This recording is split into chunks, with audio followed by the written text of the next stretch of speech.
Hey Tech Army, what's up? Welcome back to another amazing episode of Tech Timing.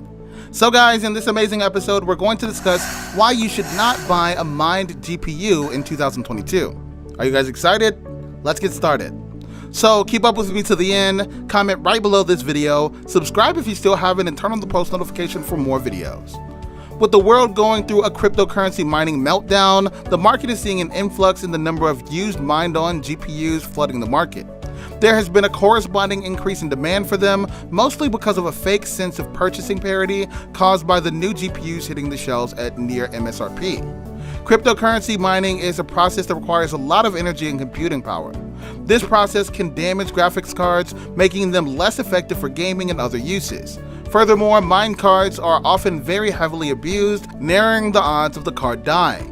So if you're looking to buy a GPU in 2022, we recommend that you avoid mined ones. Instead, look for alternatives that will be more affordable and better for the environment. Despite the fact that mining graphics cards are not inherently problematic, the hazards frequently exceed the cost savings. Issues with purchasing a second-hand mining GPU. Number 1, problems with the VRAM.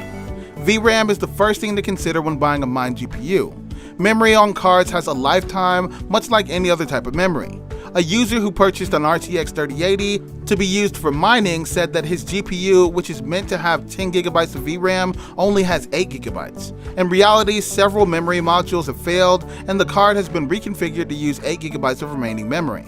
Fewer VRAM modules mean less memory bandwidth, or the amount of data that can be transported to and from the VRAM in a second, in addition to capacity.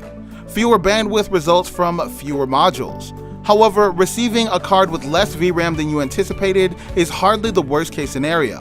Having a card with memory that's about to fail would be much worse, because it's possible that it would just stop working while being used and become completely worthless.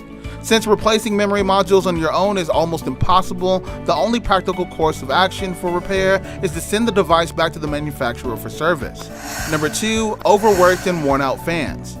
Fans may only run for a few hours each day on a normal PC. This is especially true for GPU modules that don't allow the fans to run until a specific temperature is met, usually around 50 C, known as a fan stop or 0 dB mode, and so on. Although fan problems are not unusual, complete fan failure is highly exceptional. With a card that's only utilized for standard desktop tasks like online surfing, gaming, and work, fans often last for years before failing. However, since mining cards are anticipated to operate continuously and do medium to heavyweight activities, fans will constantly be spinning at a greater RPM. Even the best bearings eventually lose their effectiveness. Number 3, possible risk of voiding warranty. Used mining GPUs are likely to be in terrible condition, and a manufacturer's warranty won't protect them. There's a very significant probability that warranty coverage will be refused, even if the card's warranty hasn't yet run out, and many may be transferred from the original owner. Many companies' warranties, including those from EVGA, ASUS, and Gigabyte, expressly declare that products used for mining are not covered by their terms and conditions. Others simply mention that improper usage, neglect, or misuse voids the guarantee. We can assume that mining comes under at least one of these headings. Used mining graphics cards that have been modified may also no longer be covered by the warranty. Most manufacturers will refuse warranty coverage if the cooler is removed. They have procedures in place to determine whether this has occurred, often by placing a label over the screw. A second-hand mining GPU is probably going to have undergone some modification at some point. So here's the final verdict.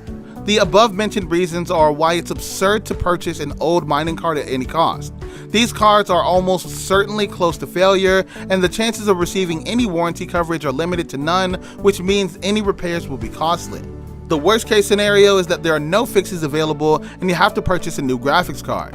The idea of purchasing an old mining GPU doesn't make sense given these dangers. So guys, that's all for today's video. Share as much as you can, as it really motivates us to create more content for you guys. With that, we end our video. Hope you liked the video.